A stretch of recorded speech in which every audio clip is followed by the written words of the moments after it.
한 아이가 끔찍하게 살해되고 시신조차 찾을 수 없고, 아이의 아버지는 어느 날 쪽지를 하나 받게 되죠. 아이가 살해당했던 그 오두막에서 하나님이 기다리신다는 메모.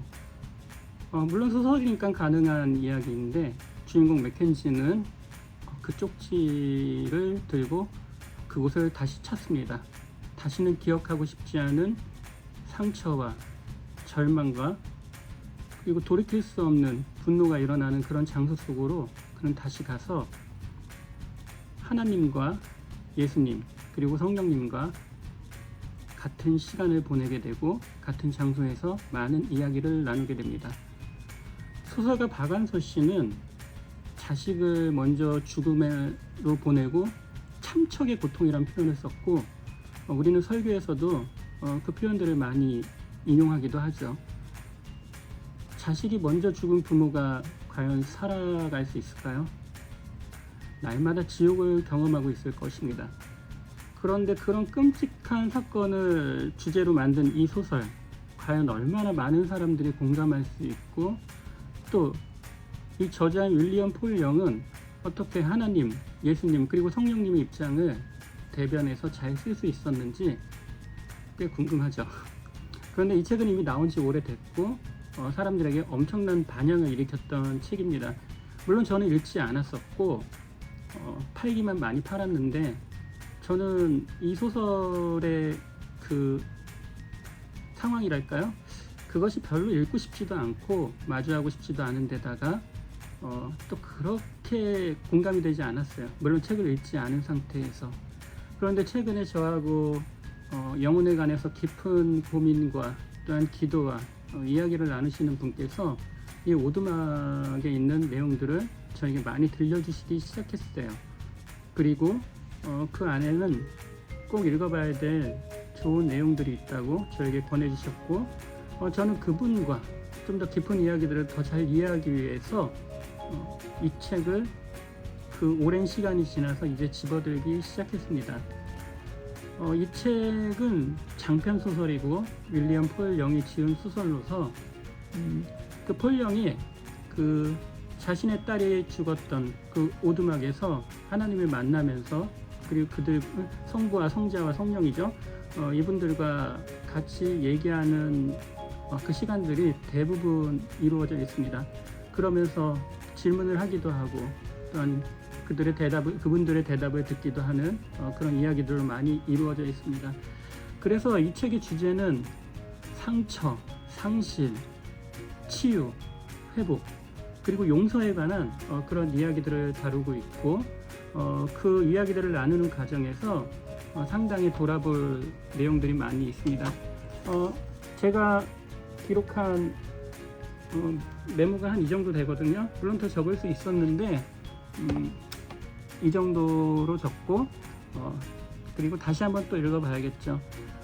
저는 책을 그냥 흥미라든가 그렇게 읽었다면 이 책은 저한테 별로 와닿지 않았을 것 같아요. 그런데 아까 말했다시피 저에게는 같이 읽어야 될 이유가 있었고, 또 나눌 대화가 있고, 또 그것은 저와 같이 고민하는 분과 한 영혼을 기도하고 살리고 이해하고 그리고 돌아보는데 많은 유익을 줄 것이기 때문에, 이 책은 어쩌면 저에게는 그냥 단순한 읽기의 책이 아닌 실용서가 될 수도 있을 거예요.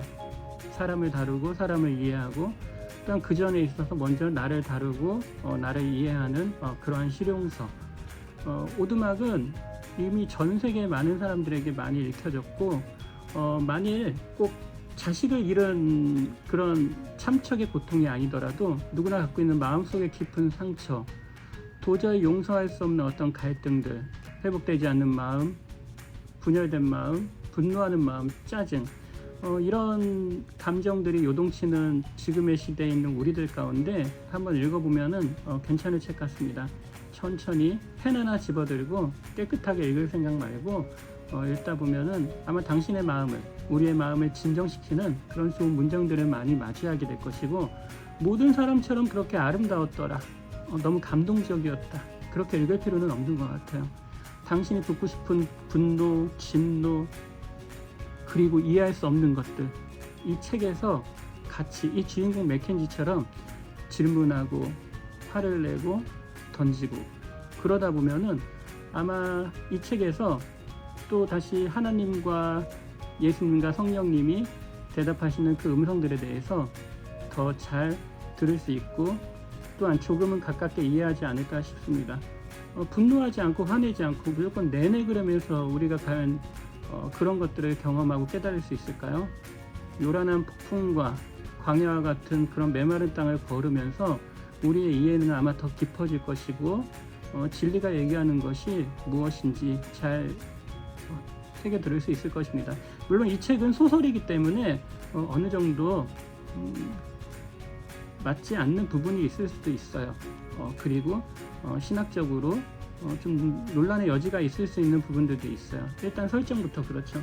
하지만 이 책은 그걸 얘기하는 것이 아니고 주일날 설교에 이런 말이 나오더라고요. 여러분은 과연 교회에 나오면서 하나님과 진짜 동행하고 있는지, 하나님에 대해 고민하고 있는지, 당신의 신앙에 대해서 그렇게 물어보는 질문들을 하더라고요.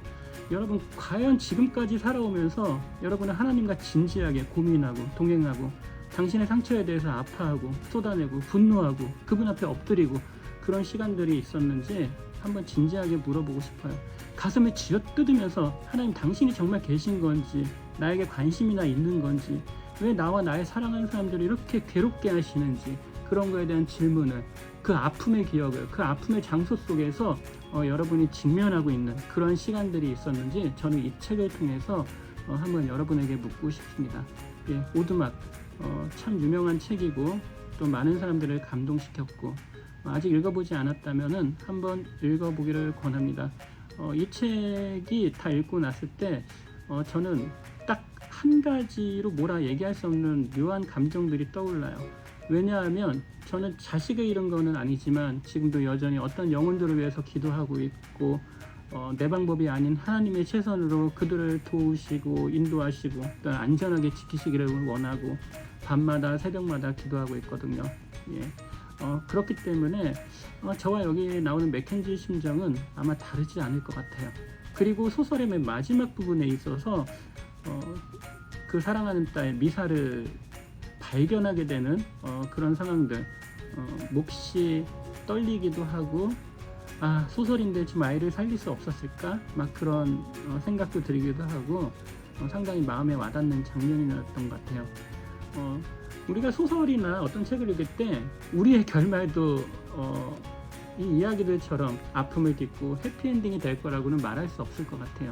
그렇지만은 이런 책들을 통해서 우리가 조금은 더 우리가 찾아가야 될 게, 도달해야 될 게, 그리고 질문에 대한 답들을 조금 더 근접하게 다가가서 할 수 있지 않나 그런 생각을 합니다. 무더운 여름날인데 여러분의 읽기가 좀 그런 읽기가 됐으면 좋겠어요. 저의 지금의 관심은 영혼에 대한 거고, 우리가 아파할 때, 우리가 어둠 속에 내쳐졌을 때, 우리가 회복하기 힘든, 우리의 힘으로 돌이키기 힘든 어려움을 당했을 때 과연 하나님은 어떻게 일하시는가, 하나님은 어떻게 하나님의 최선을 우리에게 이루실 것인가, 제 관심사는 그거였고 제가 이 책을 집어든 이유는 바로 그거였습니다. 저와 함께 고민하는 분의 선택이었고 저의 선택이었습니다. 여러분이 책을 읽으실 때 좀 여러분의 선택으로 그렇게 읽으셨으면 좋겠어요. 당신이 가장 궁금해하는 지금의 질문들, 그리고 가장 궁금해하는 것, 그 문제들을 다루는 책들을 한번 읽어보시길 권해봅니다. 그럼 이만.